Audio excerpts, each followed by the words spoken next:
your fantasy team from falling off the track. Football is back, Jack. Whether on the ground or through the air, when the chips are down and you throw a prayer, when your team is primed and on the hunt, it's 4th and 10, you refuse to punt. When the shoulder pads and helmets crack, that's how you know that football is back, Jack. Let me hear you say, football is back, Jack. This high is wild and out of control, and we're gonna ride it every week till we reach the Super Bowl. Don't need no check downs. Give me big hits and quarterbacks. If you say this game's the best, I'll say it's a gag. Football is back, Jack. Football is back, Jack. Football is back.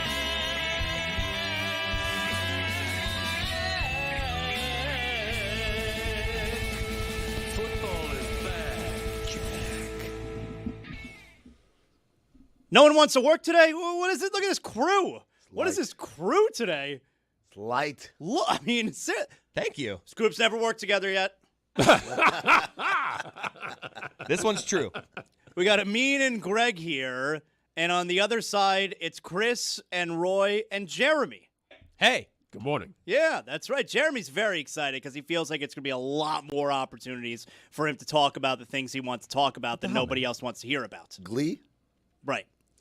There's something Glee related. We're not don't even You're turn not on going your to lead mic. with Glee? We're not. But there's something Glee related he's been trying to get to for like a week now. It's true. It ain't right now, all right? It ain't right now. I just threw that one out. What did my dad just write down is what I'm wondering. Notes. Notes, man. Was that about Glee? Like Jeremy No, I'm wants doing to prep talk work. Glee? Oh, You wow. know, I'm Prepping it. That's damn right. Prepping it. That kind of thing. So, look, So not Glee then. I got to start by telling you, a week ago today, I sat in your chair right there, Amin, and I said these NBA playoffs are a dud. You fool. It was a week ago today, all right? And so now I got to be fair. I got to be honest. NBA playoffs have been very, very good. Slow start. Now, you know, the Western Conference, you know, you have one that's on the verge of a sweep and the others can all end in 5. So they may actually all be short series out West, but we got a lot of stories. And we got series that are upside down, like Orlando, Detroit, New York, Atlanta. I got to be the first one to put my hands up. I was dead wrong about these playoffs. You said it, and I was like, what are you talking about? Even last week, I was like, what are you talking about? We had a couple of blowouts, but we had a couple of good games, Well, I too. said it after 2 days, and after the first 2 days, 7 of 8 games were double figures. I mean, but it was. But I judged too early. It was good games, and that's what happens. By the way, the playoffs is all this.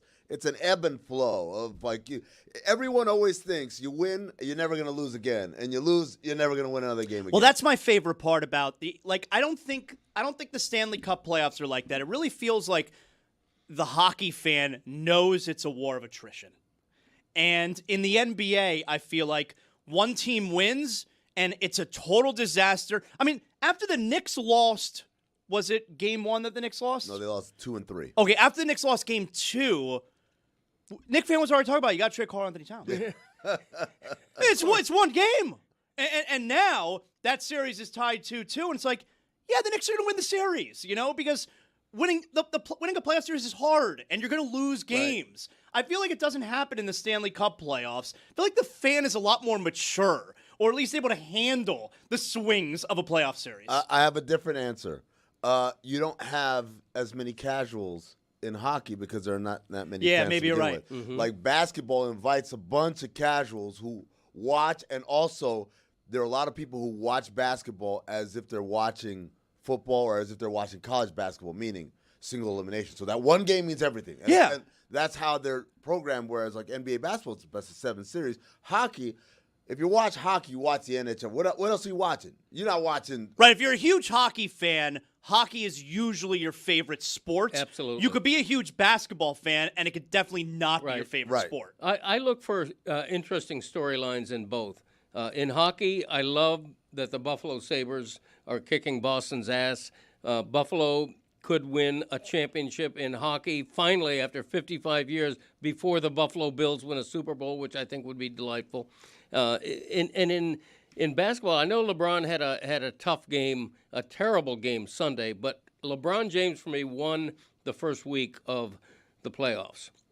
The way he played, the way he lifted the Lakers to a 3-0 lead, I think was the story of the early playoffs. And Wemby getting concussed and then finally coming back, that's something that even the casual fan pays attention to because Wemby is just outrageous to watch. I love watching him so much. You mentioned the Buffalo Sabres. I don't know what I'm doing with this Buffalo team, whereas usually like I have cities that I hate, like New York, Boston. I've always hated the Bills, but I like the Buffalo Sabres. I mean, obviously it's because they've stunk for so long, but I don't know. Like I feel weird enjoying something happening in Buffalo, but I am. I totally agree with you. I think the Sabres are the feel-good story of the playoffs, even encompassing basketball. I mean, not only have they never won a Stanley Cup, they've only been to the final twice in 1975 and 1999. And they lost 99 in a heartbreaking fashion. Right. No goal. So every quarter century, they're due to make the final, and this could be their quarter century. Is Dominic Hasek still playing for the Sabres? He is. No. I didn't think you knew, but he is. I wasn't sure you were going to remember that he's their goalie. We got a lot of NBA to get to today. All right, a lot of fun stuff happening. We'll do a little. We'll get Cody's thoughts on the draft. All right, the NFL draft is in the books. That's right. He watched all 7 rounds, every single pick. Every single pick. Can I say something about the NFL? The one thing that they get right, they have 2 tentpole events. One's in February, one's in April.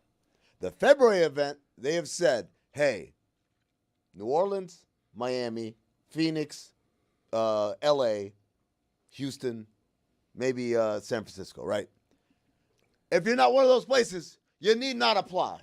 Now, the April event, Everyone's let's gonna go to apply. Pittsburgh. Let's Right. go to all these corny cities that I think they were nobody in wants. Green Bay last year. Yeah, Sure, Green Bay, right. Absolutely, because the weather's awesome now, and that's how you do it. And I look at the NBA and say, why can't we do this? Why can't we have our All-Star weekend in the fun places? And then Detroit wants to host something. Give them the draft. Give Minnesota the draft. You get to have your whole event. But the other thing that struck me as amazing about the NFL draft, which I did not watch a single second of, not even on accident. You didn't watch our draft watch on Thursday night? We did a Nope. great show. I didn't watch either. I was watching the Sabres game. We did a good show. You were here, Roy. I was literally watching the Sabres game on my laptop. It's staggering to me that many people would come out to stand in a massive parking lot. They said there were 300,000 people. I believe it. But It looked like Lollapalooza. but to listen to names just get read. I know. It's crazy. Like that's It seems miserable to just stand there. Just stand there. And they were- By the way, you know it's a sausage party, all right? Of so you're course. squeezed up against a bunch of other dudes. And they were there for all 3 days. The 3-day attendance supposedly was 805,000 people watching, names being called, names they've never heard of after the first round. If you're cheering for the guy that your team picked with the 214th pick in the 6th round, you're lying. You're giving your team the benefit of the doubt. You've never heard of that guy, never seen him play. Can I tell you my favorite part? You're saying what the NFL does right compared to what the NBA Yeah. does right. I'm going to give you another part that the NFL does right that the NBA can't seem to get right. And I think I know the answer why the NBA can't get it right. kill players. What? So at the NBA draft, you got trades that are made. Yeah. And the players, the trades can't become official. So all the players are wearing the hat of a team that had them 3 trades ago. And in the NFL, they make a trade. They push that shit right through. A trade happens. All right, we got a trade. This team now has this pick. This team has this pick. Everybody puts on the right hat. Yep. Why can't the NBA get that right? Because they're lawyers, man. Lawyers say, it's not consummated, you can't do it. Why is it okay for the NFL? I don't know. They don't have lawyers, I guess. 2 teams get together. They say we're trading picks. The commissioner says, all right, done Yeah. deal. There In the you go. NBA, takes 3 weeks. Because a lot of times it's, hey, this deal is contingent on July 1 happening and the new salaries kicking in. Because you're not just trading players. You got to make salaries match. So the trade cannot be official. But here's a little secret.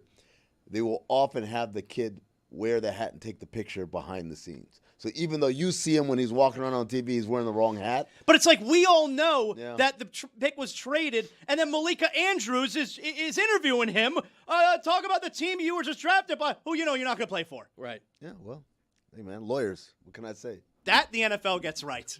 That's my favorite part of the NFL draft. Are you kidding me? The draft is the offseason Super Bowl. I mean, it's in its way. The first round of the draft to me is as big as the Super Bowl because the Super Bowl intimately involves two franchises. But the Super Bowl's a little bit bigger. Yeah, but think about it this way: the Super Bowl involves two franchises. Really, the draft involves every team, And it's the hope funnel. There you go. Right. Because we're all undefeated, and this is going to be the guy or group of guys that are Yes. going to change our fortune. And that happens a lot more often in the NFL, where you have a good draft and then you become a really good team the very next year. Imagine being a Raiders fan right now, a downtrodden Raiders fan. Is there any other kind? Tom Brady is one of our owners. Now we have the number one pick. Mendoza is going to make us win. I mean, it's traffic's in hope, which is what all fans want. And only once a year do they really get that, and that's in the draft. I'm picturing at the draft like a drug dealer-esque guy like walking around like, hey, I got hope. You got that hope? I got that good hope. With a trench coat? Is he wearing a trench coat? Does he open it up like, I got that hope? Has everyone calmed down about the Dolphins' first round? Yes. Yeah? Oh, yeah. Because I haven't. I have. I feel like our show was way too extreme on that. Yeah, I know I was a part of that. we had our expert. I feel like our expert, Brooks Austin, like just saying before the draft that this is the one guy I'm out on. I feel like that just gave us the on-ramp. I'm not saying that some people aren't criticizing the pick. There were some offensive linemen still I available. mean, Saban contributed too. Yes, but even in that Saban clip, he's saying it's manageable. I don't know. I just think talking to other Dolphins fans, leaving our bubble, I do feel like we were a little hard on the pick. I could not agree more. I think Le Batard went overboard. I went overboard because I wanted them to take Reuben Bain. And I still think, even though Bain didn't go until 15, I still think Reuben Bain would have been a good pick for the Dolphins. But, yeah, in a column I wrote online yesterday in today's print for the Miami Herald, I basically apologized. I basically said, What? No, You apologized. Yeah, and I do that occasionally. In print. Yeah, I still think, they should have traded Marino back in 90 whatever. But for this, I apologize because I overreacted, like most fans, against Proctor because he wasn't Bain. And when I look at it now, anecdotal evidence, Mel Kiper Jr., Mr. Mock, had him going 12th, exactly where he went. So Kiper thought it was a good pick. He graded the Dolphins draft a B, as in above average. I think Caden Proctor is going to be a great offensive lineman, and whether it's at right tackle or right guard, I think he's going to be a real pillar for that offensive line. I don't take back the way that I felt on Thursday night about the pick because I think now look, I have no idea if Caden Proctor is going to be any good. I hope he is good, but I still think my overall point stands where this is a pick. It seems very boom or bust. Like he may be incredible because he has the talent, but it's the work ethic, It's those questions. It's the weight, that kind of deal. I mean, Nick Saban called him a guy who does not motivate himself. And my overall point is not whether or not he's going to be a great player or not. Don't touch the but, mic. But it's if you're a brand new regime, I don't want the very first draft pick you make, which we want to look back and say, this guy was the foundation. This was the first guy that we said, hey, you are our very first building block.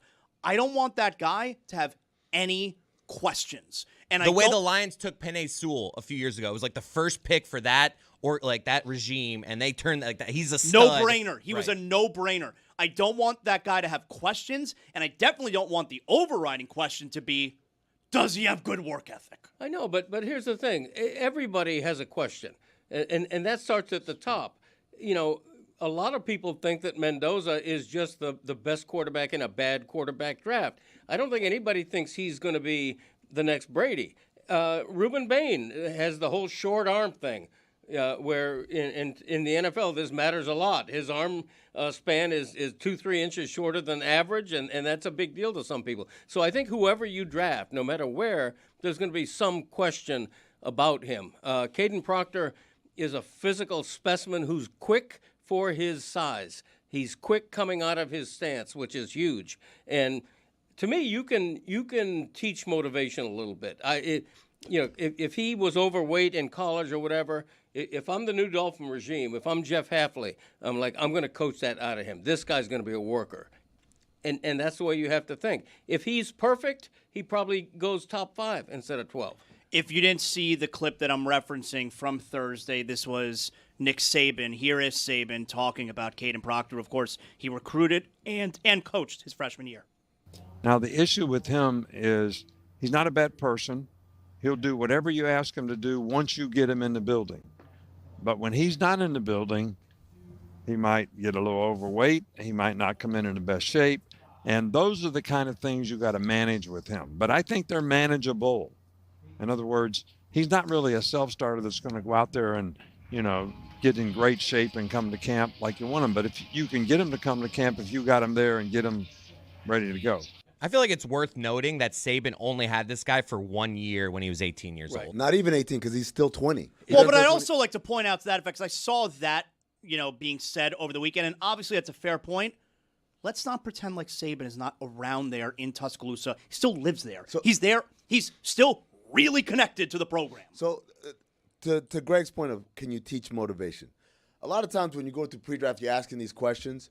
You want to know what kind of player the guy is. Not so much like, we only want guys like this. It's just I need to know how do I need to coach you. There's some guys that are self-starters, self-motivated.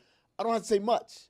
There are other guys, I got to be on their ass. But I know that if I'm on his ass and he performs, then that's fine. I just need to know that going in. And I think that's what a lot of this is about. But I do want to point out something else from that video. The guys in the background, if we play that video again of Saban talking, take a look at the guys in the background. But over there, these guys right here, MVPs. Play it. Hit it. Now, the issue with him is he's not a bad person. He'll do whatever you Oh, ask is he him doing to the do once Ronaldo? you get him in the building. But when Oh, look he's at them. not in the building, he might get a little overweight. He These might guys not come know in exactly the what's best shape. happening. They know And where they those are. the kind of things you got to manage with him. But I think they're manageable. In Keep other looking. words, he's Keep not looking. I really know it's a little self-starter smaller that's gonna now. go out For there the and, audio audience, get the in great construction shape and workers come to over camp Nick like you want Saban's him, but shoulder if you here, can get him to come to it camp, looked like you one of got them him did there the and Ronaldo soccer celebration, and the other one is doing some type of selfie. They're putting on a show, baby. They know there's a TV on and there's a TV camera on, and they're like, hey, man, we got to perform. This is our one chance. So you now seeing, Greg, the entire Dolphins draft. I will tell, and I'll tell you, by the way, I didn't like what happened in the first round. I didn't even like the way they went about acquiring Chris Johnson at the end of the first round. Like, I didn't like the idea of giving up a third-round pick to move up those 3 spots. I will tell you, the other picks, like as far as positions that they addressed, I thought they did a really nice job. They did. They had 13 picks, the most in the league. They covered 8 different positions of need. And believe me, the Dolphins led the league in positions of need. And they did that with 8 different positions taken care of, or at least with 2 or 3 picks in each. So Chris Johnson, I think, is a great lower first-round pick. He would have been a first-round pick without question if he wasn't coming off ACL surgery, which you have to figure the Dolphins vetted that and think he's fully recovered or will be by camp. One more thing about Caden Proctor. You alluded to it, 20 years old. He's going to be 21 in It's June. really young to enter the NFL. That's a plus, though. It's really young. That's a plus because nowadays sometimes you're drafting a 24-year-old. I think it's a real plus that he's still so young, which means he's more of a gigantic piece of clay that you can shape a little bit, mentally and physically. I just think, and you know, Kuiper had him 12th. I had picked Francis Mauigoa to go 11th to the Dolphins. So I wanted them to draft an offensive lineman. And I think if Mauigoa was there at 12, maybe they would have taken him instead of traded down 1 to get Proctor. I don't know. I'm giving myself the benefit of the doubt on that. Oh, okay. The only head scratcher outside of Proctor, which I, in hindsight, I'm not calling it a head scratcher. I'm calling it slightly questionable, not a head scratcher. The only other head scratcher was in the 3rd round taking a tight end that they're like, this guy only blocks. Like Julian Hill 2.0. Outside of that, I love like the linebackers they got. Jacob Rodriguez If we could throw that photo up there. I like that dude. Right. I don't know. I look at it. That's That guy not- looks like he's gonna be a good player. That's not a current photo. Yeah. That's Yes. an all-time neck right there. Yeah. All-time Look at neck. that thing. He's got Hall a of Fame great neck. stash. Oh. No, Zach that's- Thomas is a mentor of his. I'm in. That's that's- a great linebacker just based off the photo. Yeah. Just based off the width of his neck. He's gonna be good. I I could tell. look at that neck all day, but that was not a need for the Dolphins. If the Dolphins had any strength going into this draft, it was kind of linebacker. They had two solid ones. Yeah. So I just like best player available, as opposed to let me take a corner because we need corners. What are you laughing at? I could look at that neck all day. Oh, that's it? Okay, I could. I stand by that. It's a good neck. Put that neck up there again. The all-day neck. Let him see that. Let him drink it in. Yeah, it's a Pro Bowl neck. It's not just wide. And we don't get a lot of Rodriguez's either. I like it. It's also long, dude. Thank you. Like his head is so much higher than his shoulder. I know. So's mine. Are you? I'm excited. He does have a long neck, Yeah, man. like a bottle of beer. That guy. It's a little Trubisky-esque, no? That's a strong neck right there. Right? Like that guy can sustain a hit. He's going to be all right. So that was the Dolphins draft this weekend. Got kind of a big day today, or at least maybe an interesting day here locally. The draft still going? No. That's done with, all right. Damn. But we're looking ahead to another draft now. Right across the street at 1 p.m. Eastern time today is Pat Riley's annual season-ending press conference. I mean, you're going to walk on over there. Or will you Uber? You'll walk. You know what? I believe in the environment, so I'm going to Waymo over there. Okay. Get your steps in. So Amin is going to Waymo across the street to Kaseya Center, 1 p.m. Eastern today at Pat Riley's season-ending press conference. Are you the type, like, will you ask any questions? No, I'm a listener. It's got to be something egregious, or I've got to be working on something. So I asked Adam Silver a question in a press conference at All-Star Weekend. This past All-Star. Yeah. What did you 'cause ask? I asked him, well, because I knew if I kind of said anything with aspiration or Clippers in it, he said, well, the investigation's still going on. So what I asked was, to what degree are you beholden to the collective bargaining agreement in terms of meting out punishment? Meaning, are there any tools that you can use that allow you to go above and beyond? And he was like, no, strictly the collective bargaining agreement. But then a bunch of people told me afterwards, that's not totally true. Yeah, he can do more. He can absolutely do more. He's full of But yeah, so like obviously, it depends on what Pat says. Like if he says something that is salacious in some way, I might have to ask a question. But for the most part, the questions are the questions. Everyone knows what are the main questions that everyone wants to ask. So someone's got the Greg Cody's of the world, Ira Winderman's. They're going to ask the question. I don't need to ask the question. If you now you're still debating whether or not you're going to go, right, Greg? I think I will. I mean, Whether you That doesn't. You sounded like you weren't before the show. I He's didn't debating. know. I didn't know. And sometimes we don't get out of here until. going to see how he feels. If I can let people in behind the curtain, Greg basically was like, "I'll go if I feel like he might retire." Well, no. Here's the thing. If it's okay, I'm not scheduled to write a column today. If news comes out of this, I would write it. God knows if he suddenly retires, obviously I'm going to write it. If he says something newsworthy, I might write a column that I'm not scheduled to write. But if it's just, we got to be better. Yeah. If that's the whole theme, it's not newsworthy to me. Greg, can I be completely honest? Yeah. The reason I'm going is if this is the day he retires. You think that's actually I'm possible? sorry, what? That's not going to happen. I hadn't considered this at all. I'm just saying, man. You're telling me like, that in less than 4 hours, my entire life could change? I mean, pretty much. It could. I'm not saying he is. Now, I don't know anything. I haven't talked to anybody. I don't know anything. But I'm just saying, like, by way of example, 2 weeks ago, I'm at the Suns-Warriors playing game. And that's the game. Remember I said on the show, I said it was like the 27 Yankees of reporters there. Marcus Thompson and Kawakami and Wright Thompson and Jay Adande. And you know, Wright's there because he's doing I believe, a profile on Steve Kerr. Marcus and Tim Kawakami, although they're big deals, they're still kind of Warriors guys, as is Slater and all these other guys. So I asked Adande, wait, why are you here? And Jay said, if this is the end, I wanted to be in that room and hear those guys talk. And by the way, they all absolutely spoke like this is the end. So I walked away from that press conference thinking to myself, oh, my God. First of all, Raymond Ritter let him talk. Each guy went about 20, 25 minutes, which you never see in a post-game presser. So with that in mind. You want to put a percentage on it? No, I don't, because it's not my prediction. It's just there's a chance it could happen, and if that chance happens, and I'm in town, I want to be in that room. Well, with you saying that, and I think it's an incredibly slim chance that it happens. Sure. But it is a little bit weird that it's been kind of a story online over the last couple of days. Who's in charge of the Miami Heat? That's not real.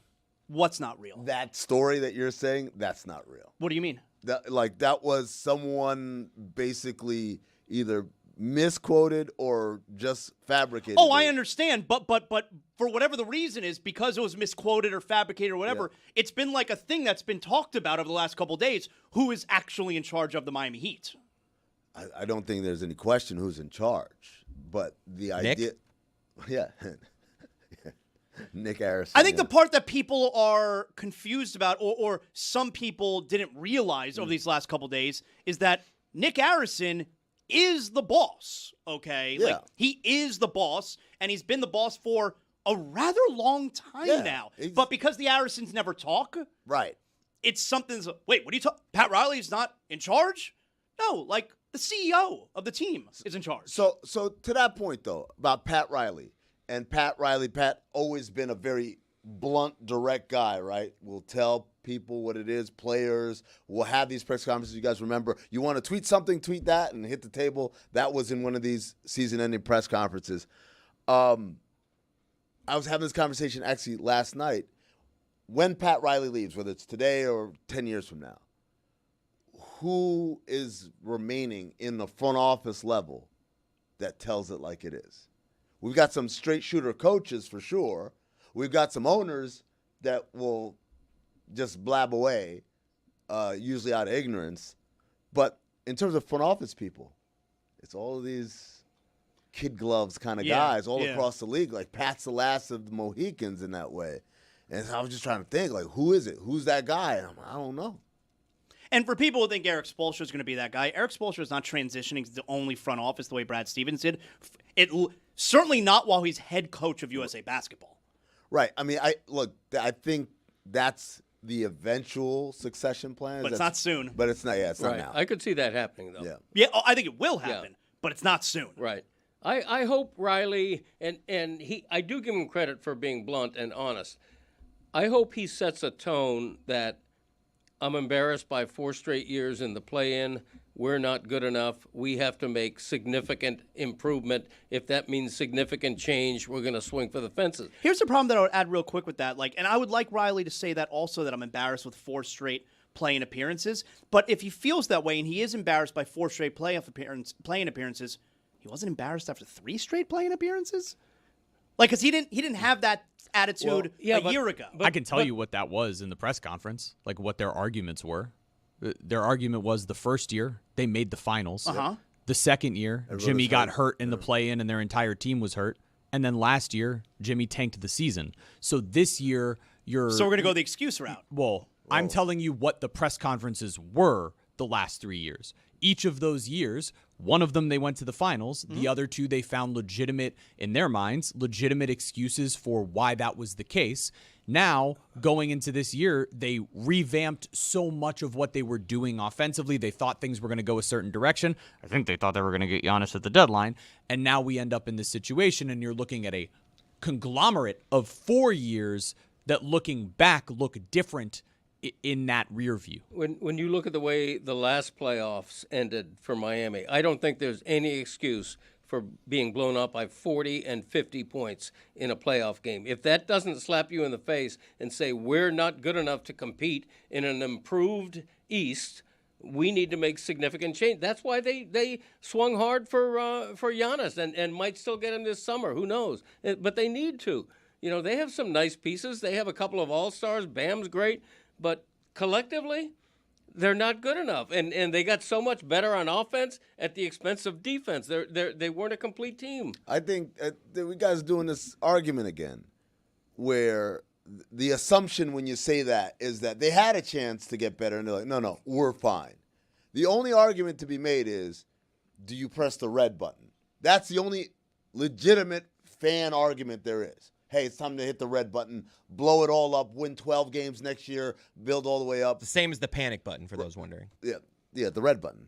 It's the red button. The red button is never a positive. Everyone understands that. The nuclear option. But I just feel like I thought more commonly said is the panic button. No, it's the red button. But the panic button's always red. I think panic is said. Everyone knows. Put it on the poll, Juju. Yes. Does everyone know that the red button is the panic button? So that's the only argument. But whenever people say, I can't believe they didn't get a superstar, I'm like, yeah, no, of course, they wanted to. They tried. But there's this thing called a trade, meaning there's another party. Right, you're not that's turning involved. off computer assistants on NBA Yeah. 2K. But here is my problem, though, with that, okay? And in general, I agree with you, Amin, okay? Because Pat Riley's greatest strength over the years when it came to improving this team was being able to get in a room with the free agent and talk to them about the Miami Heat and convince them this is where you should go. But now, because of the way the league operates and the way team building goes, free agency is every single year. Trades are how to acquire players. Big stars don't hit free agency anymore. And so now, being able to convince a player to come to Miami is not everything. It's one thing. The other thing is convincing the team they currently play for to trade him to you. So that's been a huge detriment to what always worked for Pat Riley over the years. But my main problem with the Heat and not being able to pull off trades over the last few years, and this has essentially always been the Heat's attitude, they're really stubborn when it comes to stuff like this. And what I mean by that is they don't make trades unless it's on their terms. It's like, this is what we're willing to offer. We will not go any further, all right? Like, it's almost like they don't want... It can only hurt you, the trade. It will not hurt us. Like, sometimes it's okay for both teams to feel good about the trade. And I feel like the Heat are always, no. This is the price. We're not giving anything else. And sometimes I think maybe it has to hurt What's a little an example of that?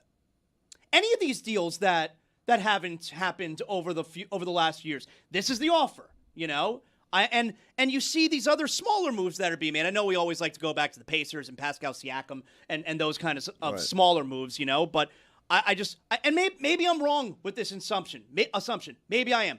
But it does strike me as this is our offer. This is what we think the player is worth. We're not going above this. And I think sometimes maybe it's okay to go above that if you really want to get the guy. I think a large reality that everybody has to deal with is that whatever Heat culture means, part of that is we ain't going to tank. We're not going to join the tank battalion. We're going to be as good as we can be, whether that's 3 games over 500 or 4 under. We're going to be stuck right in the middle. We're going to play hard. We're not going to tank, and we're going to come what may in the draft. We're going to pick 13th. You know, and if they tank, and the Dolphins have the same problem across town. The Dolphins are always stuck in the middle. Right. You know, getting that mid-round pick. And this is what happens. I'm not a tanking fan, but if you want to get a Wemby or a Flag or anybody else who's a difference maker, you pretty much have to.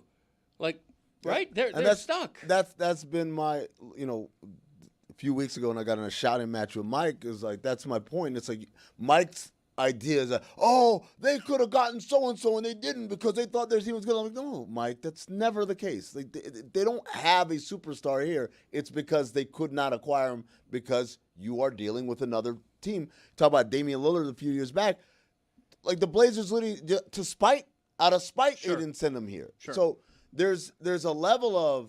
Now hold on. I'll use that as an example too. Yes, of course. Like, Joe Cronin was being a total dickhead and wouldn't work with the Miami Heat. Right. And true or false. As a result of that, the Heat essentially were sitting back and waiting instead of maybe being aggressive and reaching out. Like, hey, we'll do this. We'll do this. We'll do this. It was like, if he doesn't want to talk to us, I guess there's nothing we could do. No, but I mean, I think they did that, and he wouldn't talk to him. Okay. Because whether it was ownership or him or whoever was the case, they felt that there was some sort of manipulation happening to get Dame here, and as a result, they wouldn't even entertain it. And they just searched high and low for any other deal.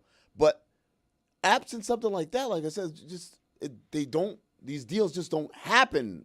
Like, there's zillions of trades I know it's that hard. are discussed every season that never go anywhere and never get leaked or anything because that's this game.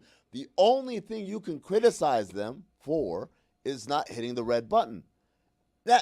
And that it's a red button. And then that is because they philosophically refuse to tank, right? Which is, by the way, they're not the only ones. Indiana's like that. Right. It just so happened everybody got hurt, and so it's the only logical play for them.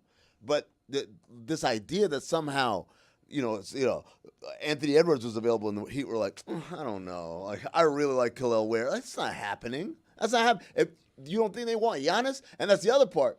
If they end up getting Giannis after all of this, is everything forgiven then? All you guys have been yelling with pitchforks, now all of a sudden, they got Giannis, never mind. Well, the trades and the whale hunting and Giannis now, that's only because they know they can't fix it in the draft. I mean, they have no choice but to be big in the summer in free agency, right? They have no choice because they know they're going to be too good to get a high draft pick, so the only alternative is for Pat Riley to go whale hunting again and to try to make a big splash, and that's tough to do, as we've seen the past 5-6 years. You have one question above all others that you're able to ask Pat Riley today. It's what? One question. The one question you need answered from Pat Riley today. What is the imperative this summer to get Giannis or whomever? Well, he's not going to comment about a specific player. No, you're right, but it's to ask the question. It's obvious who we mean. A difference-making superstar. How willing are you to really break up this entire team and do what you need to get the superstar you've missed? I always questioned whether Jimmy Butler was a superstar. I always thought he was a second-level superstar. Giannis, even at his age, is not second level. He's still top level. I just don't want to hear we like our team again. I know, exactly. What about say we hate our team? Never said that.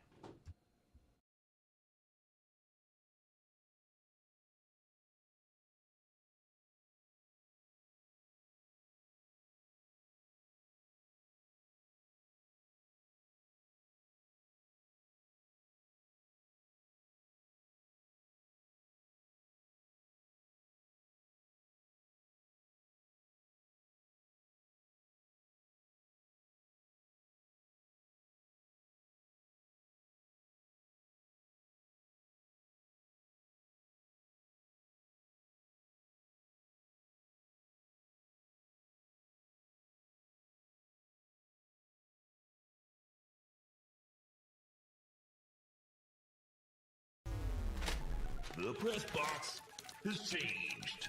But Mike said it best. The press box has changed. I mean, seriously, get over yourself. We're going to talk during the post game. Tim Reynolds, enough.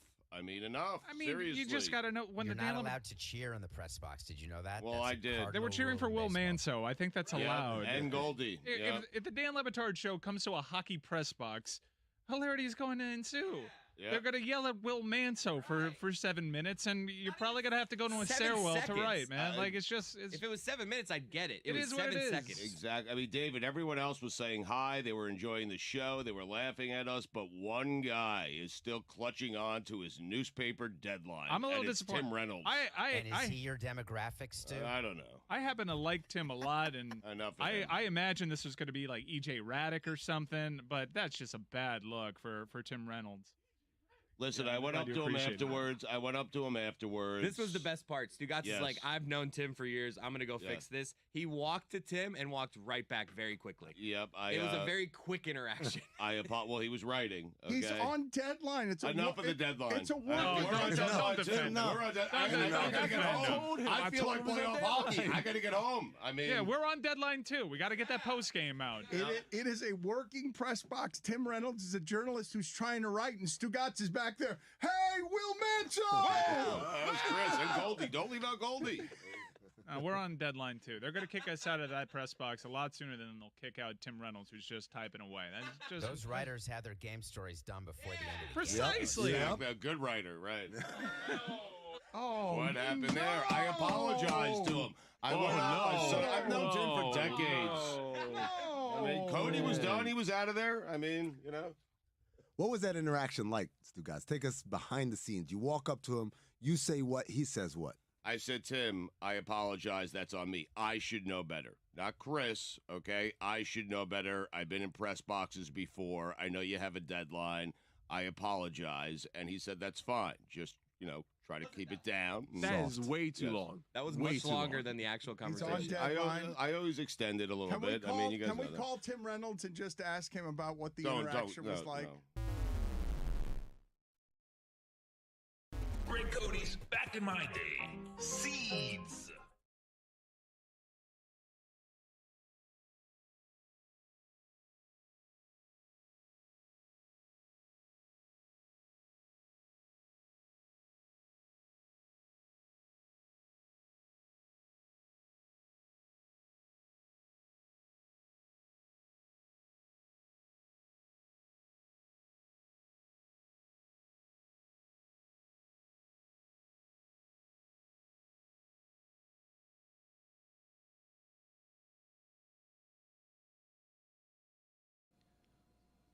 This episode of the Dan Le Batard Show is presented by DraftKings. DraftKings, the crown is yours. Excellent enthusiasm, Greg. Thank you. Really good. And I really believe every minute of it. So, Every minute. there's a lot of NBA to get to today. There's some really good storylines. We had some really good games. Is everyone okay with us getting to the most recent game, which was the end of the night, which was Rockets and Lakers? Not really that game in particular, but the series and the storylines coming out of it. We good with starting with Rockets Lakers? Yeah. Yes, a collective yes. Very good.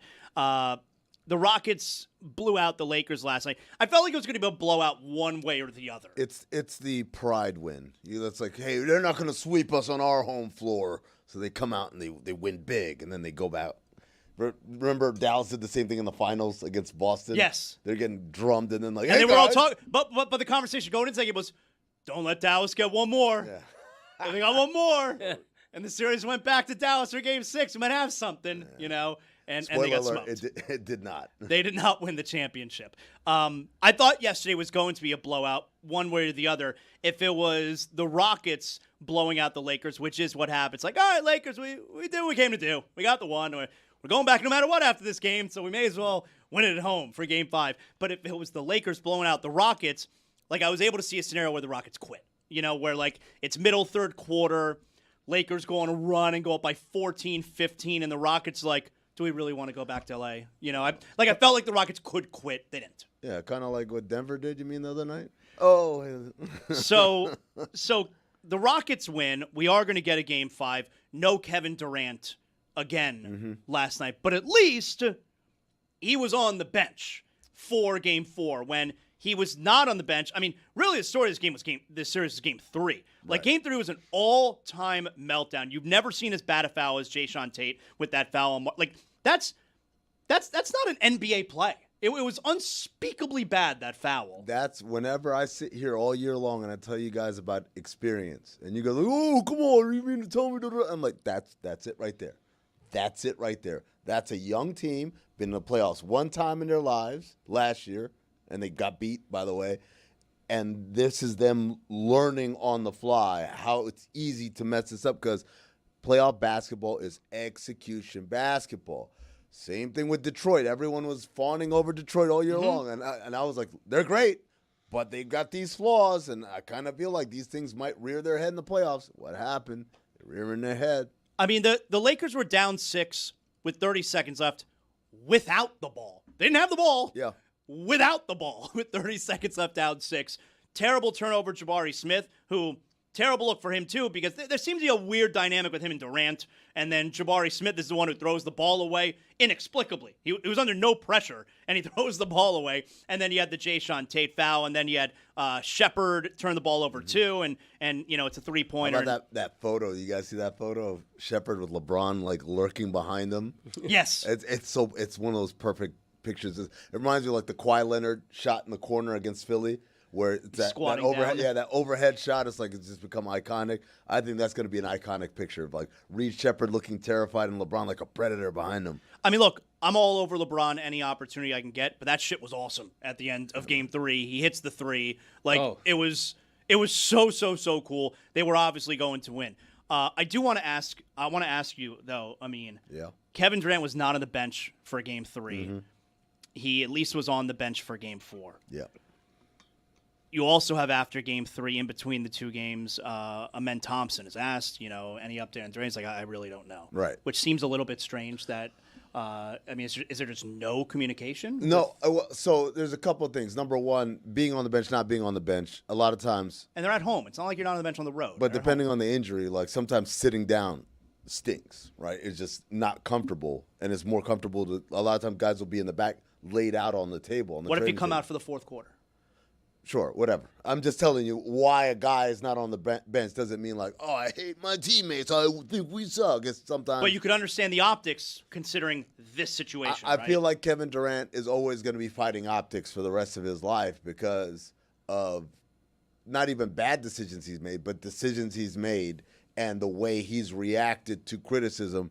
It's always going to be optics with him, regardless of what he does. So that's one. Two, the rehab it's not like they rehab here and we're practicing going to the shoot around here. Rehab is often the team's on the court, I'm in the training room, and then vice versa. And so, especially in a playoff scenario, those guys don't want to be thinking about anything other than our game plan. And when you got a great player who's hurt, you need everyone else to be of the mindset, we can't be waiting on him to come back. So we're double and tripling down on what we're prepping for here. When's Kevin? Kevin, are you feeling better? You can't be like that. Yeah, but if the Spurs were asked over the last couple of days, they're going to give you something on Wembanyama, right? Like, hey, how's Wemby doing? They're probably not going to say, I got no idea. No, right. It's different because, like, concussion protocol isn't rehab. Concussion protocol is day one. You got to sit your ass right there and not do anything. Day two, we're gonna have you on the bike or whatever. Like there's a definite step through the process, and also, like it's not like a physical injury rehab, which is a different scenario. I just think that with the Spurs, your guy is coming back. He's coming back, and so hey, we do what we do until he comes back. Whereas in the case of the Rockets, I don't know if people realize how serious that injury was. He wasn't supposed to play in Game 2. He forced it because he was worried. I mean, that dude plays. He worried about the optics, I think. And he comes back and it made it worse, to be honest with you. So I think there's just a different thing. But it's like if this were any other player, we wouldn't be having this conversation. But the Lakers are missing Luka as well, and they don't know when he's going to be back. To me, that's sort of comparable talent missing from each team, and that's why I give the Lakers a lot of credit. That they were a higher seed by one game, but I think they were the betting underdog. And teams up 3-0 and even 3-1 don't often lose. Yeah, like 3-0 never loses. Like the Lakers still look like they're going to advance to me, and that's remarkable without Luka. Absolutely, but I think the difference is nobody's asking LeBron or any of the or DeAndre Ayton, hey, how's Luka doing? Does anything about Luka? They probably wouldn't know either. Well, that's because he's ruled out. He's hurt. Mm-hmm. But Durant was questionable though. That's why he's asked. To me, like all that language is just ridiculous. But that means there's a chance. At least that's what you're telling the media is. There's a chance he's going to play. Right. So there's a chance he's going to play. You're trying to find out from the other players. Dude, is there a chance he's going to play? Yeah.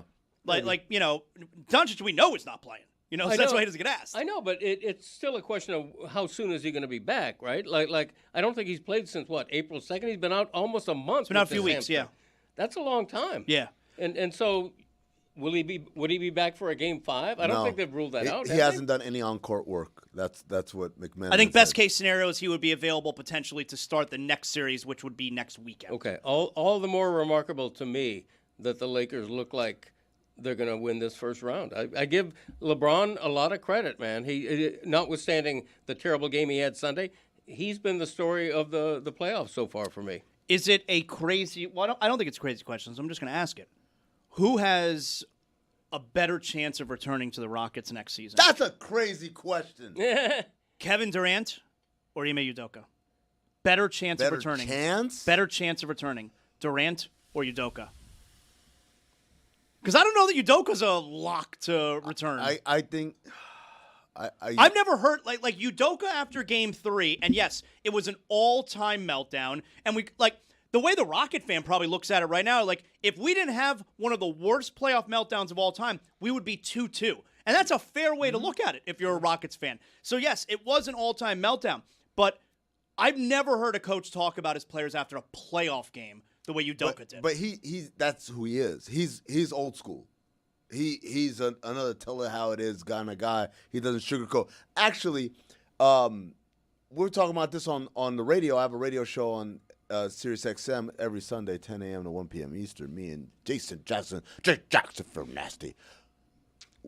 But the combination, the comparison between how Ime Udoka spoke about his team after that loss versus how David Adelman talked about his team after their loss. Now, their loss, they were up for half. DiVincenzo's out for the year.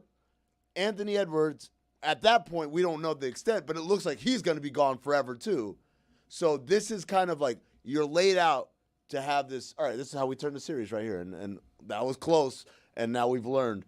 And instead, they get blown out by Ayo Dosunmu and Rudy Gobert. And so David Adelman comes out in his press conference, and they asked him, the Denver media were really blunt. They were like, why'd you guys quit in the second half? And David Adelman keeps talking about, I thought we played really hard tonight, and we had a great first half, and there's a lot to learn from it. And he just kept talking about the first half, and he said, turnovers. He said, well, we only had 10 turnovers, so I think that's actually really good. He had 10 turnovers. 9 of them were in the second half. So I'm like, wait, what are you doing? He's like living in this alternate reality where it wasn't that bad of a loss. Whereas Ime Udoka's like, well, he said something like, well, hey, being young is not an excuse anymore. It's something along those lines. Basically, the experience. He said, I don't know if we're inexperienced or we're scared out there. So, like, you tell me what you'd rather have from your coach. A sugarcoating kind of. I'm not saying one way or the other is better. I'm just saying I've never heard a coach talk the way Udoka did about his players after a playoff game. I'm just acknowledging I have never heard They need that to grow before. up, man. I'm with them. They need to grow up. So which is it? Who has a better chance of returning? Durant or Udoka? Because I feel like they would totally. I'm sorry. We're reading body language, we're reading things that guys are saying, and we're certainly not there. But it does feel like that locker room doesn't like Durant. It feels like there is something rotten going on there. I don't know where people get this from. Are you being serious? Yes, I'm being serious because my whole thing is this. This is all starting from a unsubstantiated story that he had a burner that people just ran with like as truth, and now every time a guy walks by, like, oh, they didn't hug, man. I think there might be something going on. Oh, do you see how he looked when Jabari turned it over? He doesn't like. I'm like, no, it's just these are the regular disappointments or interactions. It's so yes, you're right. It's a lot of connecting dots. Yeah. It's a lot of circumstantial evidence. You got the Durant burner thing, and guess what? Since then, he doesn't tweet anymore the way that he did. Okay, circumstantial evidence. You got the comments about Jabari Smith on the burner, and then Jabari Smith a couple days ago kind of critical about Durant, which is really weird for a really young player to speak about a legendary player the way that he was there. Circumstantial, nonetheless. Durant not on the bench in Game 3. It's a little weird, but again, circumstantial. Like it's and based on recent history too, it's a lot. You're right. It's a lot of connecting dots and us trying to build a story that we don't know for sure is there. And the seed, the poisonous seed from which this tree grew is an unsubstantiated story. This isn't like The Athletic did a massive deep dive on it, and now we can see these circumstances and say they kind of do start to paint a picture. But we're literally taking random plot points and looking at it and saying, if I squint, I could find a problem there. You're right. People are looking for reasons not to like Durant.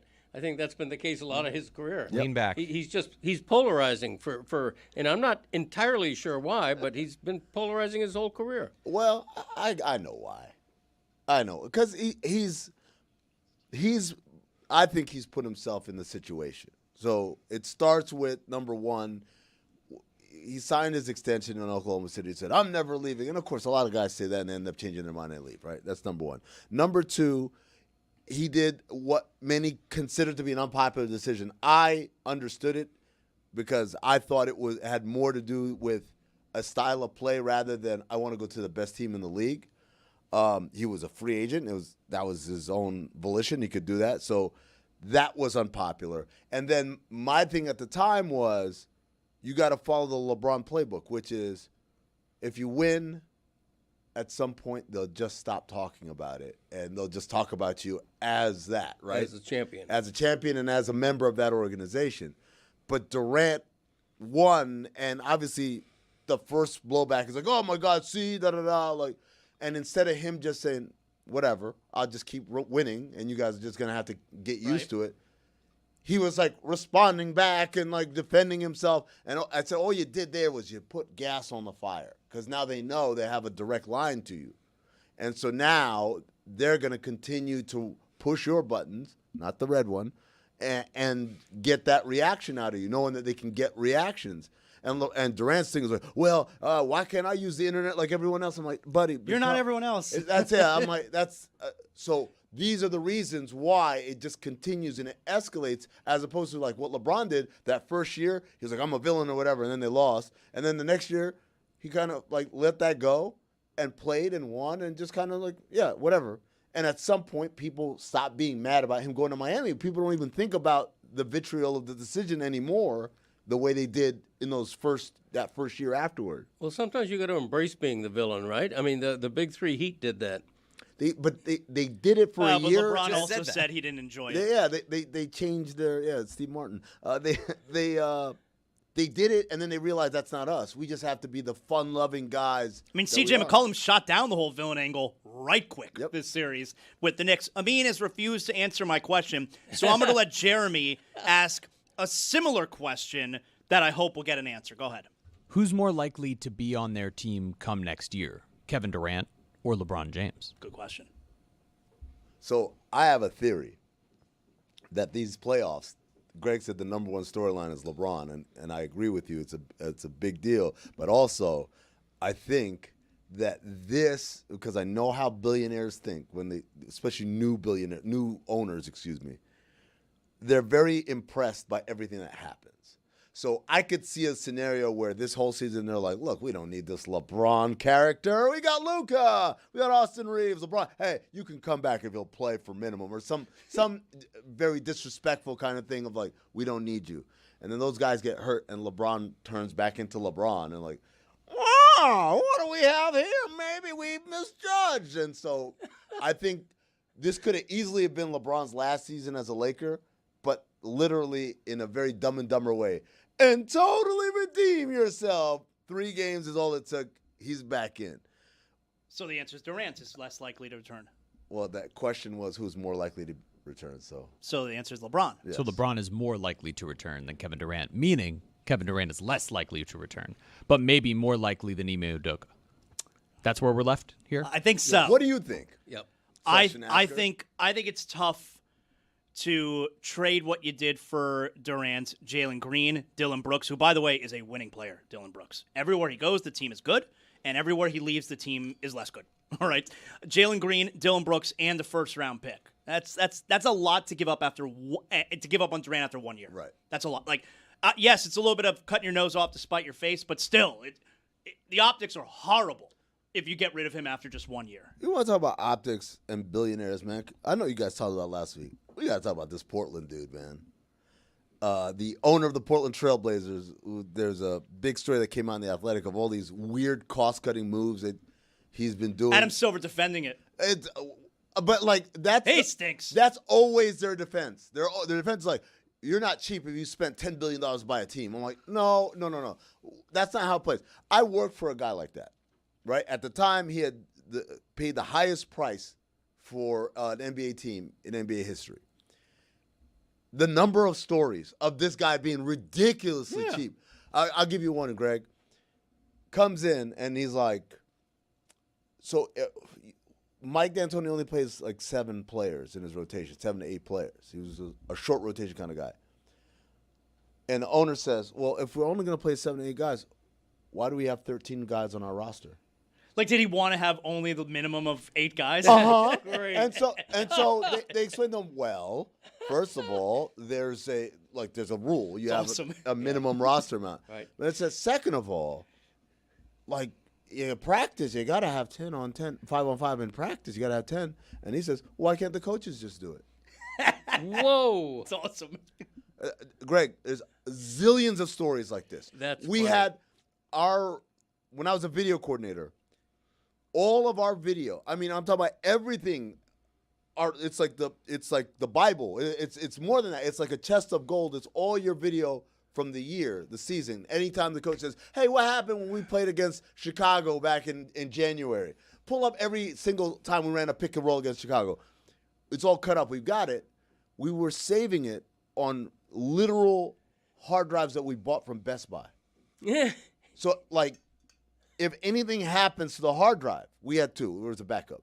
If anything happens, if someone spills a Coke on it because they were stacked on top of each other, it's a wrap. We lost everything. So, like, what do you need? We need a server. We need a server, and the stuff lives on the cloud, and now all our coaches and our players can access it. They don't need to wait for us to upload it onto their devices. Mm-hmm. Well, how much is that going to cost?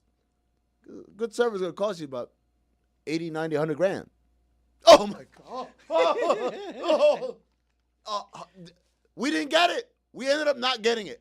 They would not spend $100,000. But Adam Silver will tell you, no, look what he paid for the team. He He's paid clearly not $400 million cheap. for a team. How could he be cheap? I mean, I would expect that from somebody in the UFL, in some Right. secondary league. He's not a billionaire. He's a guy who does have to watch his money.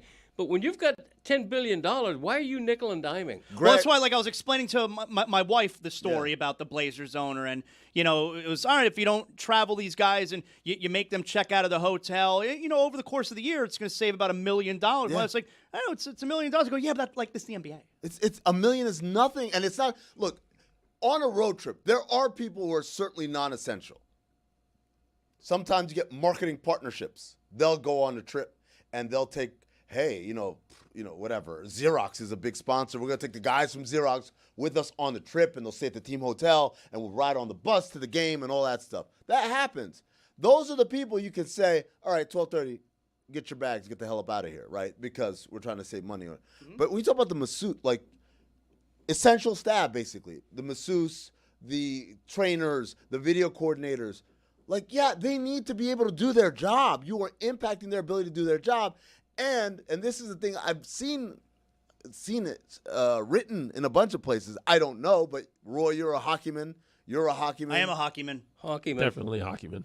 You guys are all hockeymen. There's like saying that in hockey, like word doesn't get around really well.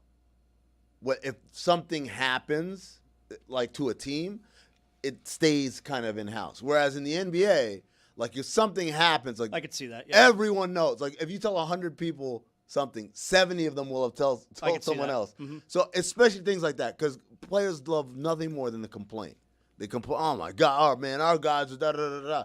And so when people say, why don't players go to certain places? Why do they always struggle to get free agents? Or that's not a coincidence. A lot of times it's because guys have been talking and they're like, I'm not going there. LaMarcus Aldridge, when he was a free agent, yeah, it's his fault. LaMarcus Aldridge, when he left Portland, he was a free agent, and it came down to San Antonio and Phoenix. And I went on SportsCenter, and they asked me, well, where do you think he's going to go? And I said, well, let me put it to you this way. Let's say you're a great up-and-coming actor, and you have 2 movie offers. One of them is directed by Steven Spielberg. You use this analogy on ESPN. On ESPN. One of them is directed by Steven Spielberg, and the other one is directed by Steven Seagal. Which movie are you taking? And the Suns got so upset that you guys talking trash, and you'll see. And I'm like, guys, you think that you can give a good presentation and that's it? He's just going to go home and think about it? You know how many people he knows who have worked for the Suns or played for the Suns? They know the whole deal. Right, it's not news. Wait, you hear what Amin said on ESPN? You can't. We got to look into the Suns here. There ain't enough deodorant in the world to cover up that stench. And so what this guy is coming into Portland, he's creating a stench that did not exist before. Paul Allen was Steve Ballmer before Steve Ballmer. Yeah. He's the guy that like, hey, we pay for everything. And now all of a sudden, you get this guy who comes in and he's saying the masseuse can't. And then you got Thiago Splitter before a pretty important game. They offer him like $1 million extension, right? there have been conflicting reports on that one. There are a lot of people say, "Oh, that's not true," but then they're interviewing all these college coaches. I'm like, you know why you interview a college coach, right? They're cheaper. Because they're cheaper. Yeah, of course. And when I say nickel and diming, it can't be overemphasized how little $1 million means to a multi-billionaire. Mm-hmm. He could give away $1 million a day for a year, and it wouldn't bother his pocketbook. Greg, I had a roommate. Pocketbook. Yeah. People still carry pocketbooks, but mostly like women who are older than me. Juju, put it on the poll. Do people still carry pocketbooks? His mom is the only person I ever heard use that saying. Where's my pocketbook? It's true. It's true. So, you got me on that one. Greg, I had a roommate, and I was living in Phoenix at the time, and in the summertime it gets hot. The AC bill's high, so the power bill's high. And so my roommate's like, "Oh my God, like this, we got to do something." I'm like, "Yeah, no, you're right. We should get this in line." And then like the next day, he was yelling at me because I left the kitchen light on, and I said, "Buddy, I could leave that thing on 24 hours a day, and it's gonna add up to roughly $2 extra for the year on our power bill." Right. Meanwhile, you're cranking this thing down to 68. Can you imagine saying that to your wife? My dad used to do that to me. Like when I'm a 12-year-old in the kitchen. If I am looking in the refrigerator too long, if the fridge door is open for 30 seconds. But can you imagine your response? It's going to be $2 more a year. I know, but my dad doesn't want to hear that. He's like, turn off that light, shut the door, shut the You let all the cold door. out of the fridge, though, man. Yeah, but the problem is there was something else that we were doing. Again, he was cranking it down to 68. That's what's doing it. So it's like you can't say I'm going to save money and then attack things that are immaterial to the actual saving of money, right? So that's the one thing. You want to talk about nickel and diming that's almost literal. I went to a game. I was a scout. Went to a game, and you do your thing, and then you go back and you. The Suns were definitely flying you, coach, right? Coach, I'm horse and buggy probably. Coach like that, like the Old West. So I submit my receipts. Get it flagged. Yo, your expense report. Like, what's that? Like, this item right here. You don't have a receipt for this. And I said, the $5 lemonade from the guy who was like, lemonade. You want me to say, sir, can you? I need a receipt for this. You want me to do that? They denied the expense report. $5, a $5 lemonade. When I tell you, they absolutely don't let anyone ever tell you, "Oh, he spent $7 billion. He's not cheap. How could he be cheap?" Because our thing with Robert was like, "Oh, he's in the luxury tax every year." Like, I don't care. You can be cheap and rich at the same time.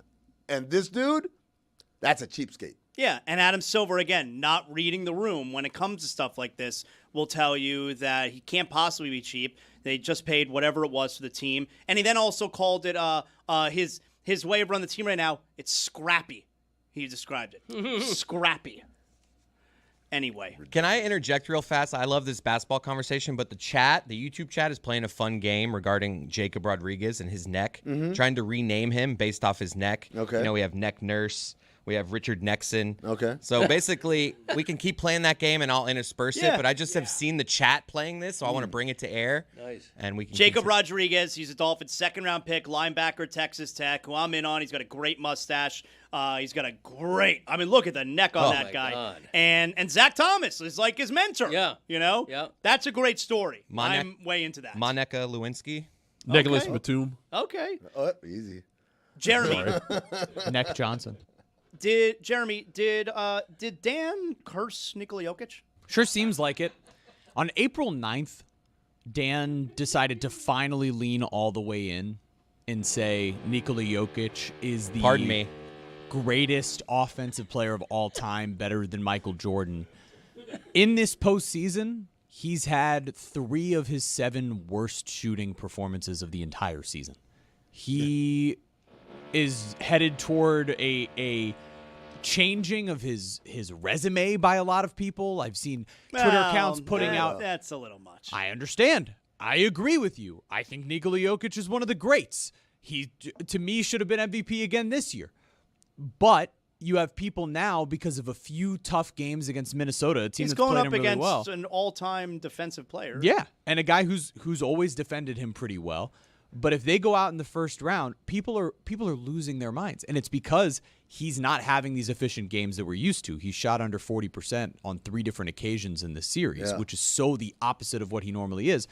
And this is all Dan's fault. It's all Dan's fault. Yeah, love a jinx. And on top of it, his behavior after the last game was super out of character. Not out of character. Sore loser. Yes, That very dude has sore loser. always been a sore loser. Well, and here's also the thing, which I think needs to be pointed out, okay? So Jaden McDaniels, he laid the ball in with seconds remaining in a game that was decided, and everybody was resigned to run the clock out, and Jokic sprinted 3/4 court to confront McDaniels in front of the Wolves bench. A little kerfuffle breaks out. Randall, Jokic ejected. They both received large fines. Thankfully enough, no suspensions. And I will tell you, Jaden McDaniels is punking the Nuggets so hard this entire series. Yeah. It is an embarrassment what Jaden McDaniels has done to this Nuggets team. It was after game 2. He names player by player the guys who are bad defenders on Denver. You never hear that. He tells you player name by player name who are terrible defenders. Then after game 3, another Wolves victory, he goes on and on again, telling you how we just love seeing, that name on their chest. It brings out the best in us. We don't care about them. And then after game 4, and of course he did it. He lays the ball in, which we all know, unwritten rule. He lays the ball in, and Jokic, who clearly is totally in his head about Jaden McDaniels. I don't even know that Jokic would have responded that way if it wasn't Jaden McDaniels. Like, if it was a different player for the Wolves, I'm not sure Jokic would have reacted the way that it did. But, of course, McDaniels, he's going to lay it in because he hates the Nuggets, because this is a great rivalry. And not only does Jokic then get totally triggered and run across the floor, but McDaniels grabs Jokic by the jersey. Yeah. Not the other way around. Yeah. McDaniels grabs him by the jersey and laughs in his face. He has punked this Nuggets team so hard this series. Jokic has, I don't have the exact stats in front of me, Jokic has about 50 technical fouls in his career. If I'm playing that team, if I'm playing Jokic, part of my whole strategy in defending him is to get in his head and make him get really angry, and you get a tee on him, and then he goes out of control, and that's the game plan on Jokic today. I'll tell you what the game plan is, Greg. Whoop his ass. That's what they did. They whooped their ass, and I'm trying to locate the Nuggets radio play-by-play because they lost their minds. They were mad at McDaniels. I called him boneheaded. They called him a D-bag. It's not boneheaded at all. I'm like, no. Smart. This is what I say. Years and years ago, do you guys remember when LeBron played on the Cavs the first time around, and whenever they'd be up big, they would play Rick Astley, Never Gonna Give You Up. Yeah. That was their victory cigar. Yeah. And Danny Green at the time wasn't even a rotation NBA player. He was just the guy that danced. That was his whole deal. He's at the end of the bench, we're up 20. Danny, get up. And Danny started dancing, and that was it, right? And I remember at the time, I'm working for the Suns and talking with scouts and other guys, and they're like, "Oh, I hate that. They're so unclassy." I'm like, "You don't like it? Don't lose. Don't let them whoop your ass." Then Jokic was angrier about that layup than he was losing the game. Where was the fight? Where was that fight in the second half when Ayo Dosunmu put his foot in your mouth? Right? Where was all this fight? Yeah, that's right. I've tried to find the most disrespectful thing that was also PG rated.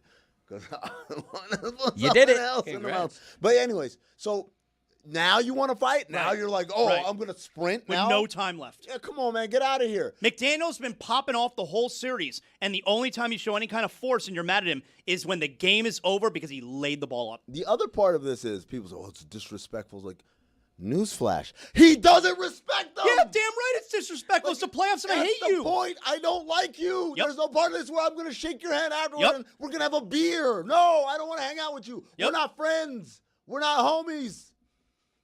Nickelodeon. The New York Knicks. Need more of that. It's too I've been saying for years in the NBA, too much hugging and kissing. Yes. Need more. I don't like you. Especially the kissing. Way too much kissing. They're making out at midcourt. Oh, hugging and kissing each other. That's right. I don't like you. And by the way, like this rivalry, it's not just because they played against each other 3 out of 4 last postseasons. There are also all sorts of people. Obviously, Tim Connolly, the president of the Timberwolves, he built the Nuggets. The reason why the Timberwolves do well against the Nuggets is because he literally constructed the bizarro Superman. It's why he traded for Gobert. Yeah, it's why everything they've done is with in mind that we've got to beat the best player in the world who plays in our division. So it's not a coincidence. Then you've got all these characters. David Adelman, the head coach of the Nuggets, started his career as an assistant in Minnesota. Bones Highland, who's a Minnesota Timberwolf, started his career as a Nugget and like basically forced his way out because like I never play. And so you have all these characters. Jonathan Wallace, who's the assistant GM in Denver, was in the front office with Minnesota before that, and before that he was in Denver with Tim Connolly. So you got all of these kind of cross lines or whatever. There's so much familiarity, and you know what they say about familiarity, Greg? What's that? Breeds contempt. It breeds contempt. Yeah. Everybody knows that. Oh, Neka Okafor. That's a good one. Nuggets are still going to win this series, right? With Anthony Edwards out, and even like you got 2 games at home. You have no excuse.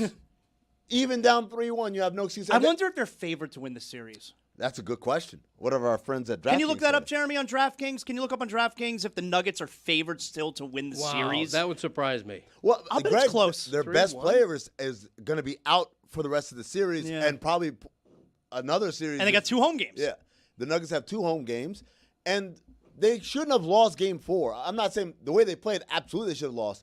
But on paper, you can't lose to that team. Right. So, but the idea that the Timberwolves have to do this now again, it's a little hard to believe.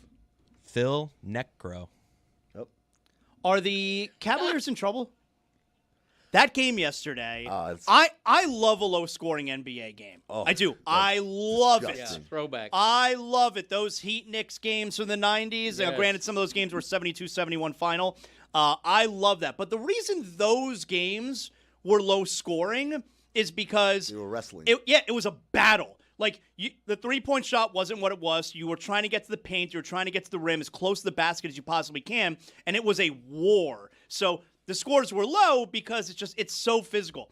That game yesterday, there was one point of the game where the teams were combined 8 for like 58 from 3. That game was low scoring because the teams were horrible. It was such bad basketball yesterday. Going back to the odds for a second, so I can't find specifically in this series, but the Nuggets still have the 5th best odds to win Ahead of the Wolves? championship. The Wolves are 10th. All right, so you got to figure they're favored to win the series still, then, right? Must be. It's great. Amazing. That's Jack great. Nicklaus. It's a good one.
The 20th century's greatest pigskin dynasty, Akershire, used to be called Heinz Field.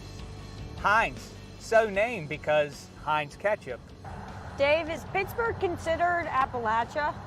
It is. It is, in fact, the largest city in Appalachia. We don't want to get stuck in the Liberty Tubes.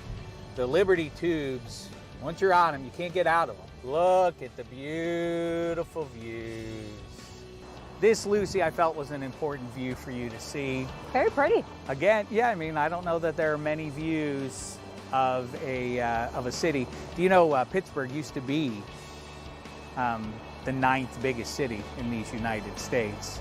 Were it not for the steel mills of Pittsburgh, which you can still see some off in the distance there, not functioning, but still there, an important part of the history of Pittsburgh in America, because without them forging the material that was used to make the tanks and the artillery that took down the Nazi scourge, you know, Mussolini.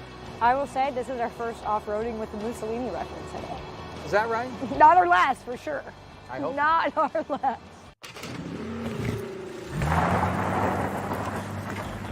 Men don't get the benefit of wearing makeup, and we rate women after makeup, and that gives you a pretty distinct advantage, like steroids, right? Disagree, because one, you could do it if you wanted to.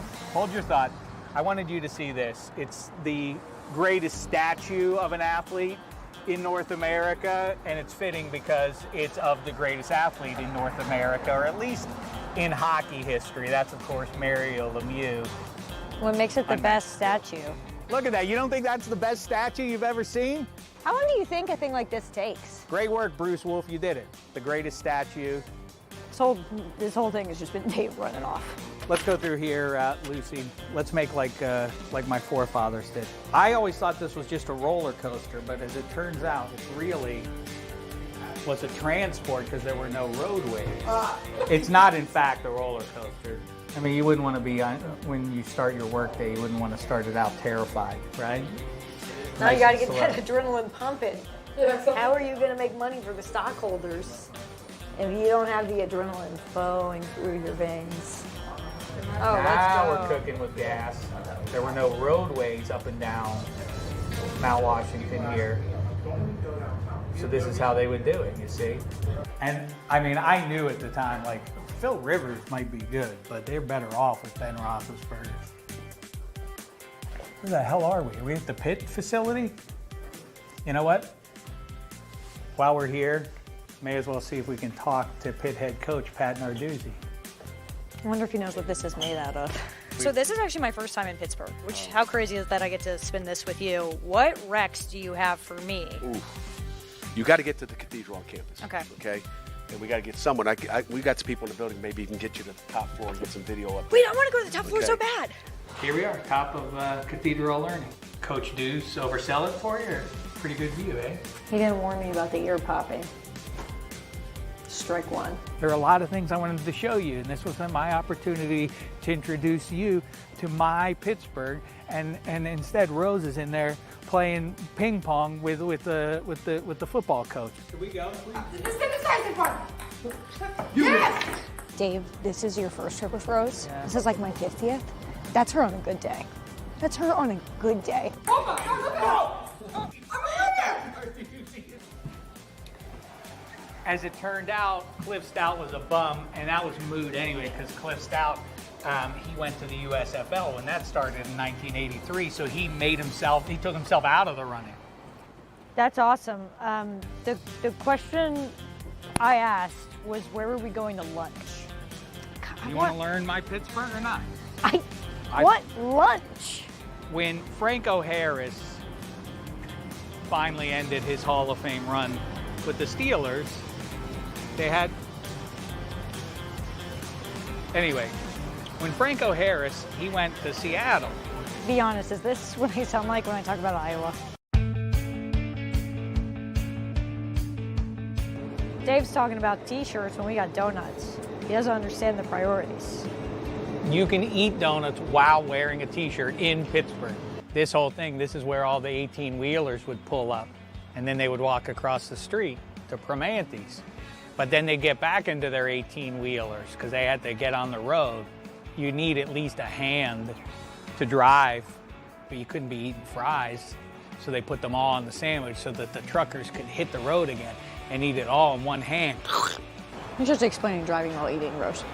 And when Neil O'Donnell signed away, I mean, it was really his fault that they lost, but who knew that they actually already had the quarterback on the roster and Cordell Stewart, you know? He would have been...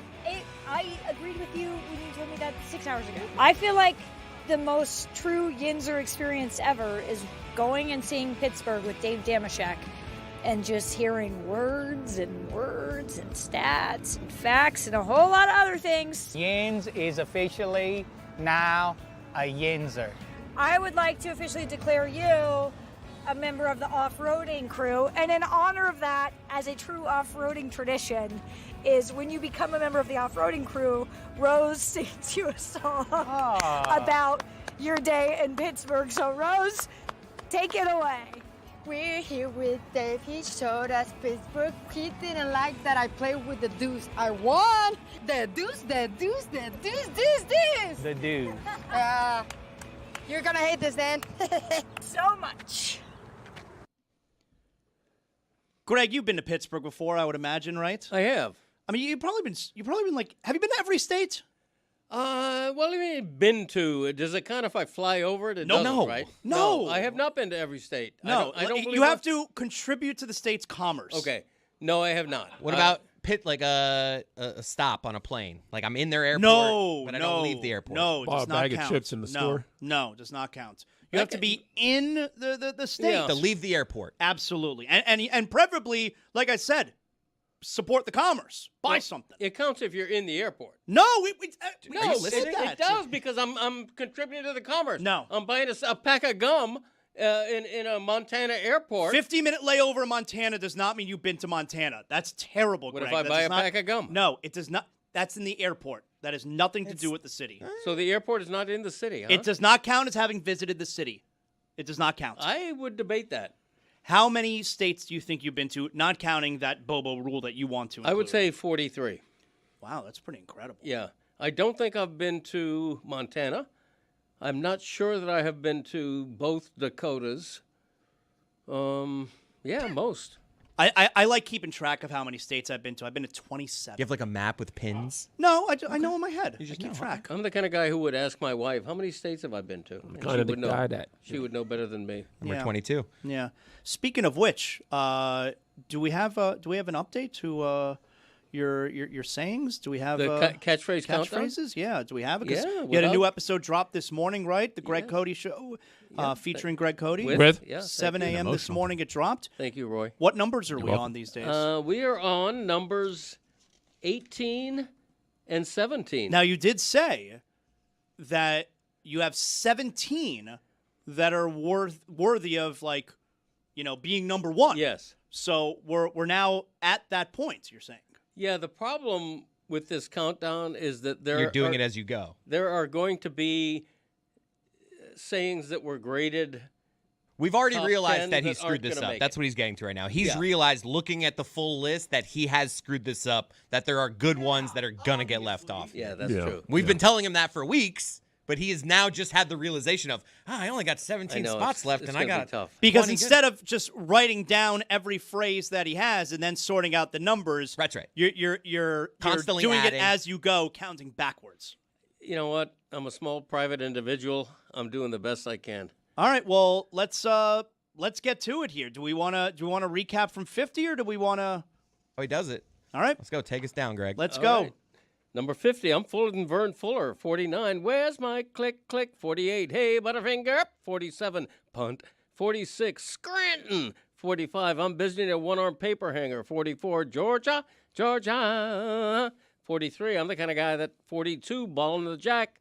41, hey, with the monkeys, baby. 40, thank you, Billy. 39, I love him like a pet. 38, who made it a salad? 37, we're rolling now, huh? 36, your brain beating me. 35, let's go States. 34, driver comfort is paramount. 33, dummy up, save up. 32, catches catch can. 31, doesn't make it right. 30, so on and so forth. 29, very good. 28, the Little League theory. 27, nice hat, asshole. 26, the others, they all learn from me. 25, don't go showering to try to please me. 24, look at that jerk. 23, it's like a packing house in here. There should be hams hanging from hooks. 22, what'd you learn? 21, hee-haw, 3, but they up 20. I'm not going to take a quiz. 19, sassafras. All right. Now, of those, Take a breath. let me take a breath. Of those, do you feel like there's been a breakout star? Because I do think there's been a breakout star. Like, Really? do you think that? Well, For me, there's one clear. I mean, you might have the same as me. You can say yours first. I think Who Made It a Salad it. is clearly the breakout star. It is. I would say the breakout star is very good. Very good was well received. That's, And we've used like very good now. Like we use it at the high live fronton anytime there's a point. Like so that's up there. But I think Who Made It a Salad? I don't know. I've been saying, don't go showering. That's Every other day now. Thank you. Juju, put it on the poll. Is Who Made It a Salad the breakout star? All right, so we're on number 18 here. Right. This is new, and then at 17 we get to the real heavy hitters. So let's go 18. Okay. Should we give them both, Christopher? Are you asking me? It's your show. Yeah, we're gonna do both, I think we should just do one. No, just do both. or both. All right. Number 18. What'd we break a window? Now, this is like a family one. This is not one he's really used on air a lot. This is anytime the check comes at a restaurant. Yeah. The bill shows up. Would we break a window? Right. That's just okay. It's just a Greg Codyism. I say it now. It's one of the things that I'm turning into my dad. I'm with my family. The bill comes. Would we break a window? Right. I'm kind of proud of it, kind of ashamed, but it's a staple. Like that one had to be on this list. Do you make sure you say it within earshot of the waiter? Usually not. You know, it's my private shame that I'm cheap and I think everything is too expensive. Okay, all right. 17? Hello. Oh, the Wow. classic. Maybe he's right. Maybe we are the heavy hitters now. Said we got 17. That could all be number one. The Sweet 16 is ahead. Was made famous by his hello. Hello. Now, you tried to say on the pod, your pod this week, that there are different variations of the hello. Yeah. Sometimes it turns into a hello, Dolly. Okay. Sometimes it's just hello. Sometimes it's hello.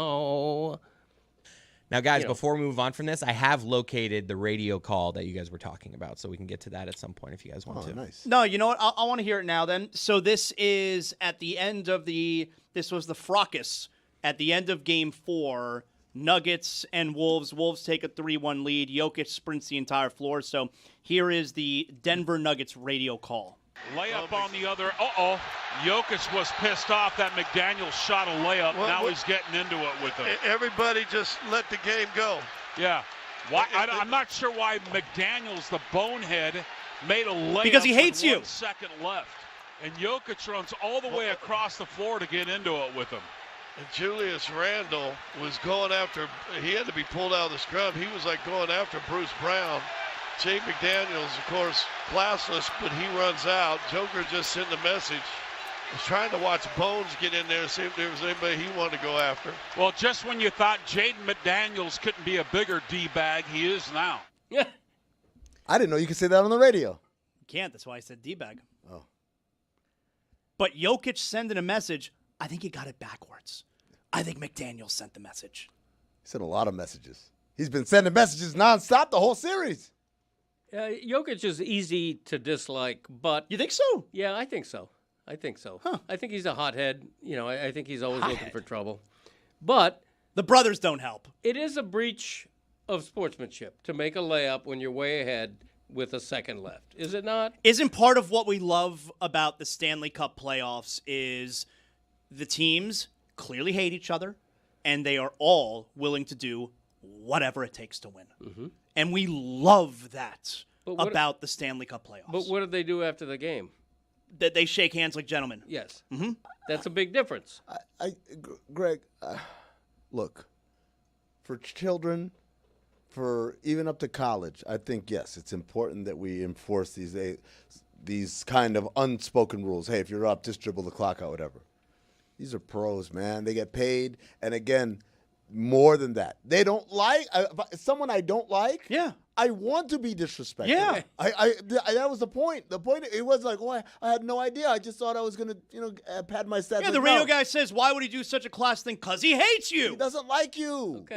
Yeah. All right. And it's like, to me, I always draw the line dirty. You don't want to do dirty plays. right? Because guys could get hurt, and we're talking about people's careers, their livelihoods. But in terms of like disrespectful acts, like he took a layup despite not running the clock out. Like, dude, again, if you don't like it, just beat me, and then you won't have to worry about it.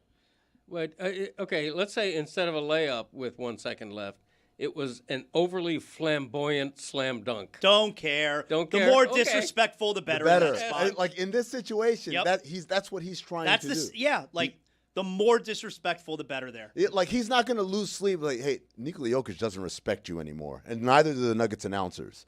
Jaden McDaniels is like, mission accomplished. Yep. Yep. He's been punking them the entire series. He's not going to turn around and ask for a letter of recommendation. Like, guys, I'm up for this big job. Put in the good word for me. You see the finish of the hockey last night, Greg? The Ducks. Now, when you say finish of the hockey, do you mean like the end of the hockey or like from Finland hockey? No, the hockey game. Okay, so not Yeah, not the actual country. The finish of the hockey last night. No, not the finish hockey. I watched a little of the Buffalo-Boston game mid-afternoon, but that's the only hockey I watched yesterday. So last night, the late game was Anaheim taking a 3-1 series lead over the Oilers. And can you imagine, like, the Oilers now on the brink? 2 straight years the Oilers lose in the Stanley Cup final and all the McDavid conversation. And then this past offseason, McDavid signs that small extension, which is like, all right, I'm giving you a small window. And can you imagine now they're about to get bounced out of the first round of the playoffs by the Ducks? Well, he's clearly hurt, isn't he? I'm not saying that McDavid's doing anything wrong. I'm just saying, like, it was a conversation about McDavid leaving Edmonton after they lost in the Stanley Cup final back-to-back years. Now they're about to lose in the first round. So that's going to be ratcheted up now. I saw McDavid hasn't had, and he might be hurt, but he hasn't had a positive plus-minus in a playoff game since, like, Dallas Game 4 last Right, it's been season. 11 games. It's these 4 games, and it's the 6 games against the Panthers last year, and then the last game against Dallas. The last 11 games. But look at this, Amin. So they're in overtime. The game's tied at 3, and that puck right there, which... Where's the puck? Good question. Good question.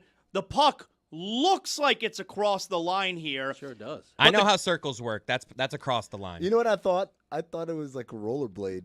I know. It looks a little bit like a rollerblade. That's right. He's missing the front Where are the roller. other wheels?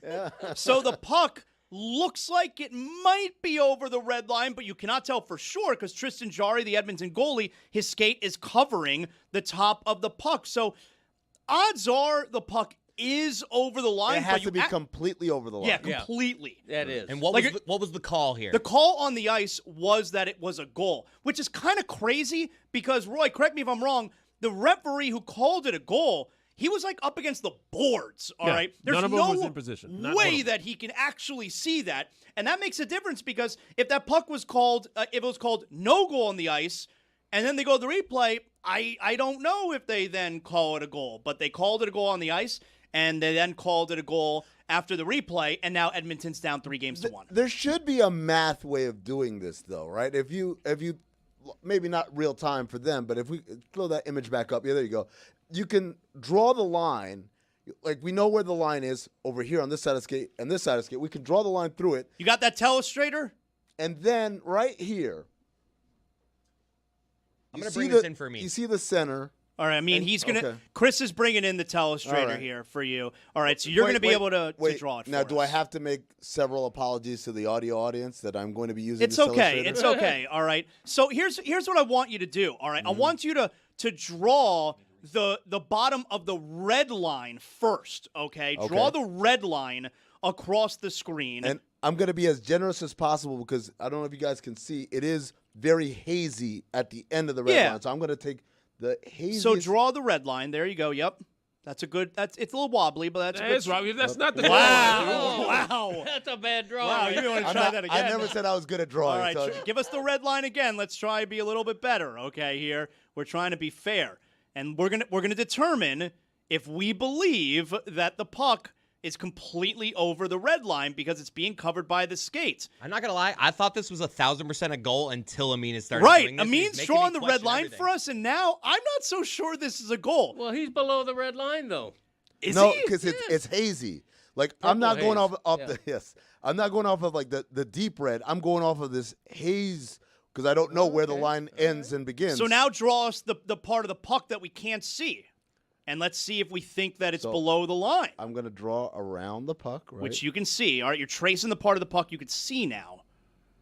That's Right an there. oval. That looks like no goal to me, I mean. That's touching. It's an That's touching. egg-shaped puck. Right? Let me undo this. Right? If you see right here, this is the center of the puck. And we're trying to, if this is the radius right here going outward. Yeah. Right. Diameter though? Yeah. So if I go back this way, see, that line is shorter than this line, meaning that it's got to be longer. Yeah, it's got to be longer. And if it's longer, That's actually across- a really good explanation. I also think Amin has broken news here. Look at there that. it is. Oh, no. Looks like a penis. Okay. Is that an owl?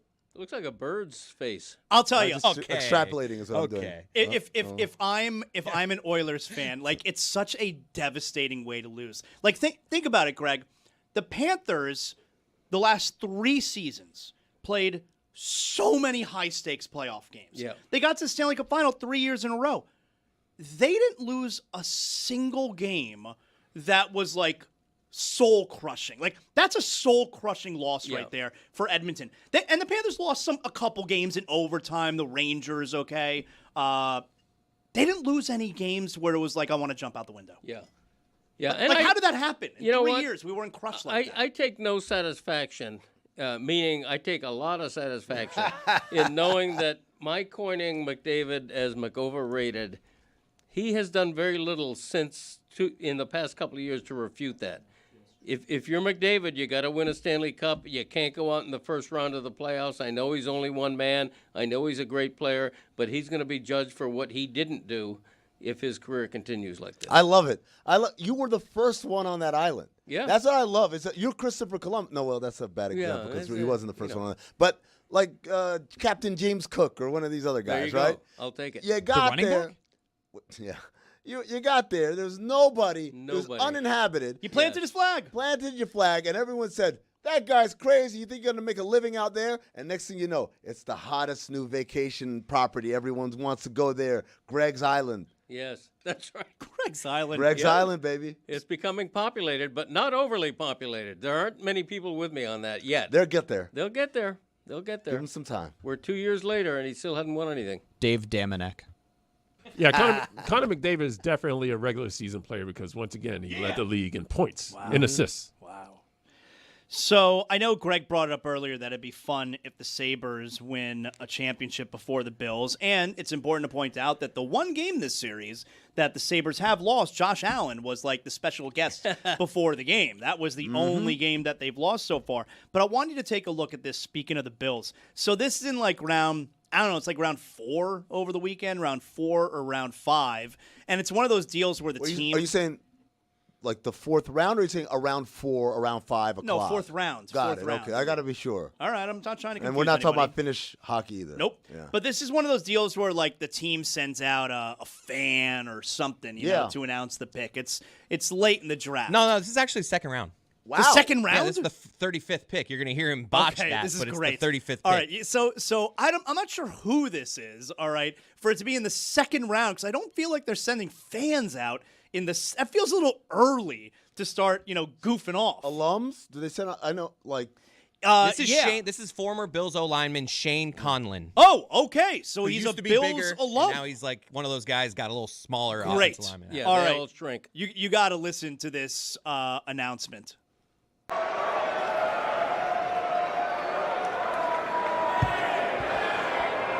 With the 35th pick in the 2016 draft, the Buffalo Bills select linebacker T.J. Parker from Clemson.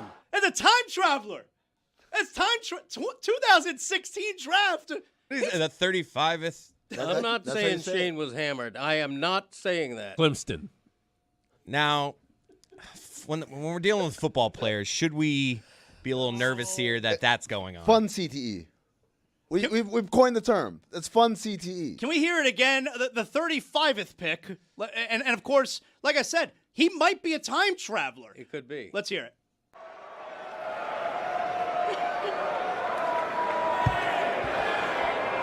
With the 35th pick in the 2016 draft, the Buffalo Bills select linebacker T.J. Parker from Clemson. You know what? Having heard it a second time, he's clearly nervous. So we can laugh at this. Yeah, like, this is not just him. It's fun CTE. But it could just be nerves, which is we could take the CTE away and we're just have fun with it. I like having fun with the CTE. I can see glancing down at the notes to make sure it's the 35th. But do you need to look at the notes on the year? If you're very nervous, yes. Mm. Really? 2016. That had to have been handwritten. How nervous can you be to not know the year you're living in? Right. I could have the worst. I could be in the middle of a panic attack. I've had a panic attack before. Have you? I've had many panic I'd attacks. pay money to watch a Zaz panic attack. Well, you're not going to get him anymore. I take medication to make sure it does not happen anymore. Yeah. But I've had panic attacks. All right. If you ask me what year I'm living in during the panic attack, I'm gonna get it right. Has it ever happened during the show, like in the middle of doing radio or whatever? Yeah. Really, a panic attack during radio? That's why I had to make sure that I take care of it. What happened? I just it's what happens when you have a panic attack. Like like there was nothing that triggered it. I don't know. It's one of those deals where probably if I went to like therapy, we can get to the bottom of it. But I'm not really interested. You should go to therapy. Like I just wanted to stop. So give me the medication. Like that's all I care about. Pop them pills, baby. Yeah. That's it. I take my feelings, my emotions. I take them all and I shove them way deep inside where they belong to never come out. And then one day you'll die. Pop a couple of pills, right? Just to make sure they don't come back up. Yeah. So, but if you asked me in the middle of that panic attack, I know what year I'm living in. See, so could we recreate it? Yeah. All right. What is it? It's 46 ahead of the hour, and we got the NFL draft and all of the other stuff coming up. And hey, Zaz, you okay over there? Yeah, like I would lose my train of thought. You know, like I we're wouldn't be able to- recreating it. Oh, well, I mean, that is not a good recreation. Recreating it's going to be really boring. Like I'm not going to be able to talk. Yeah, that's what I want. Here, do it with me. All right. It's 47 ahead of the hour, and we got the NBA playoffs going on. And Jeremy, that's your radio voice? Yeah, that's my radio voice. Right Mike here. Greenman, back better than ever. Every Sunday, 10 a.m. to 1 p.m. Eastern, right on SiriusXM NBA Radio, channel 86 in the car, or on the SiriusXM app. Jeremy, what's the latest we have with this Pat Riley press conference? What was that? What's the latest we're having with this Pat Riley press conference? It's his It would go a little like that, yeah. Really? It's his 35th season. So just me talking. There's a bunch of panic attacks that happen on this show, apparently. Well, that has to be terrifying to be prone to that and to realize you're live on the air. Yeah, and you just have no control over it, and you don't know what's happening. I mean, it's one like thing. I didn't know what it was when it was happening. It's one thing, though, if you're alone in your house. But knowing you're live on the air. It happened to me on a Miami Heat broadcast. No! Yeah, one time. Yeah. Oh, my God. Yeah. Playoff game or regular season? Regular season. Okay. Yeah. All right. Bobcats are in town. And it's a big game, you know. Bobcats are Gerald Wallace, Steven Jackson really been doing things. And hey, Zaz, what's the latest with LeBron's hamstring? Yeah, like I was able to I was able to push through it, but it was like I need to get out of here. No, that's tough. We're having fun with this, but I'm glad you're over that. He's not. He just takes pills. Yeah, I just shut the pills way deep. That's okay. That's American way. I'm comfortable with it. Pills are fine. Yeah, pills are good. I found the way to deal with it. Yeah, pills are good. Pills are good. Pills are good. I mean, I heard you have a top 5 team. I sure do, man. So I sent the note and said, hey, I got top 5 word abbreviations that just need to be the word from now on. And I realized that might be confusing, so I have a great example. This one is an emeritus. It happened. It's already crossed over, and we just accept it. Greg, spell the word donut. D-O-N-U-T. Right. Wow. That's not how you spell donut. I would not have went that way. But now that's how everyone spells donut. We've just accepted it, right? Because Dunkin' Donuts basically came out with that. And we just accepted, hey, no one wants the UGH of dough. Right. Just donut, D-O-N-U-T. Fair. So these are all words that we have abbreviations for, but if you ask someone how to spell it, they'd probably give you the boring regular spelling. So I'm nominating that these words, this be the new spelling of all these words. You've excited my dad, by the way. This is the great. donut thing, like I he is love it. smiling over there. Yeah. He's loving this. I know my audience. All right, we got the fanfare ready. We got one OLI. The word season should be spelled S-Z-N. Season.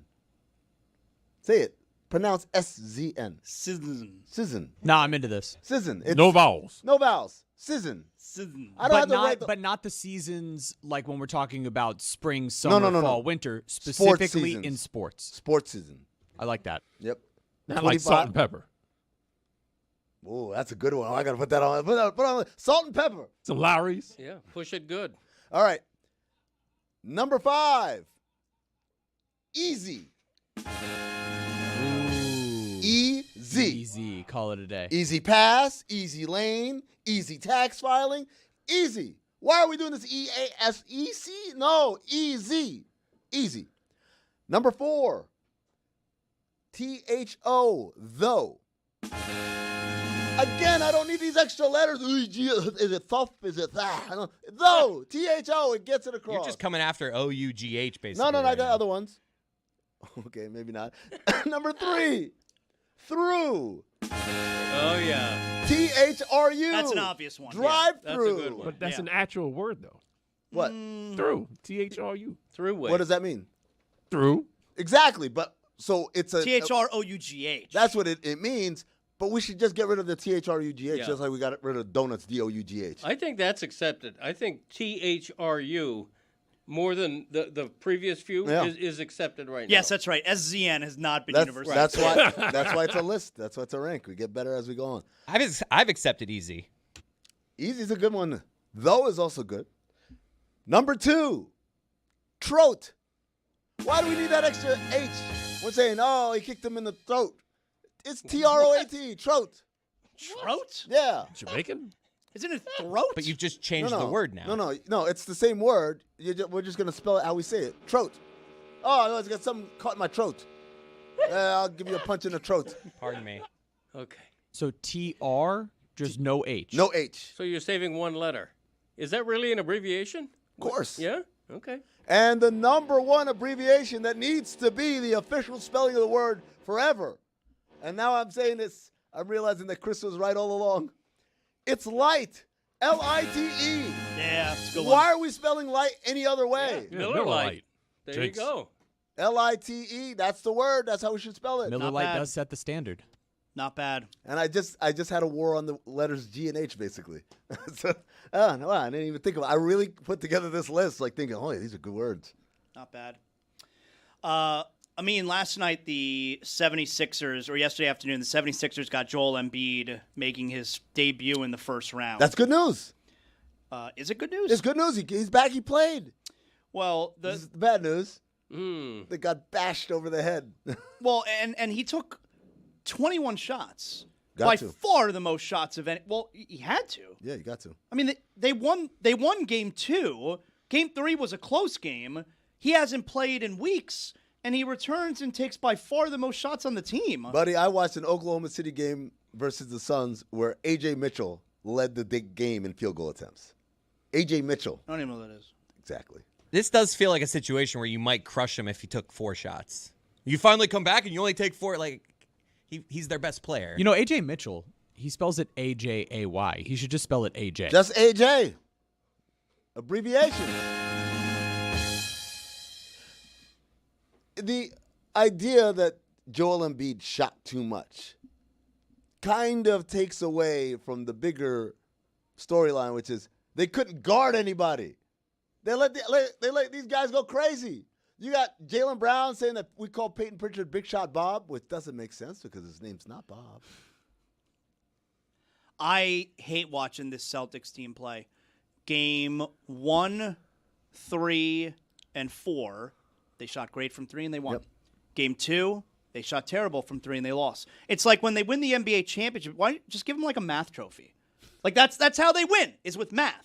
They win with math. If they hit their 3-pointers. That's not even math. That's just. Well, it's 3's better than 2. That's how they play. Oh, when 3 goes in. Yeah.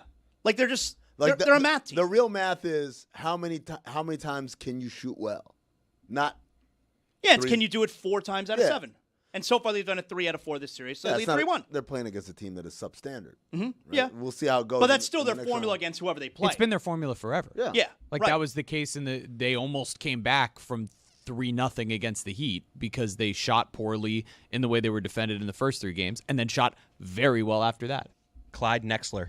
I also saw someone say that Peyton Pritchard, this is from Dropkick Murray, Peyton Pritchard. It's a good name. Yeah. Looks like a cop who turns his body cam off. Absolutely. I've never seen anyone who looks more like a thing than Let that. me tell you which cop he is. He's the one that approaches the scene with his thumbs under the vest. Wow. What's going But on like here? after the other two. Yeah. He strolls up. What's up, guys? What's going on here, fellas? Everything good? Yeah. Absolutely. And Sam Hauser's the first one that shows up. Yeah, and he's a little nervous. Right, That's which a is good why one. Peyton Pritchard has to walk up. Walk up and do some ACAB type activities, right? I do want to talk a little bit more about what's going on with the Pistons and Magic. They play tonight. That's tonight at 8 p.m. Eastern as the Magic are a home win away from going up 3-1. Zaz, we were literally watching them get their heads bashed in by the Sixers and saying, Jamal Mosley, pack your bag. Yeah, and I fired him that the Wednesday of that week.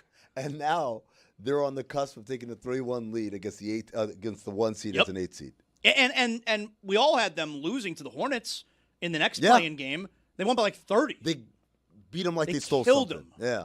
And now they're going to beat the Pistons. Did they lose the Sixers on purpose that game? No. Everyone was checked.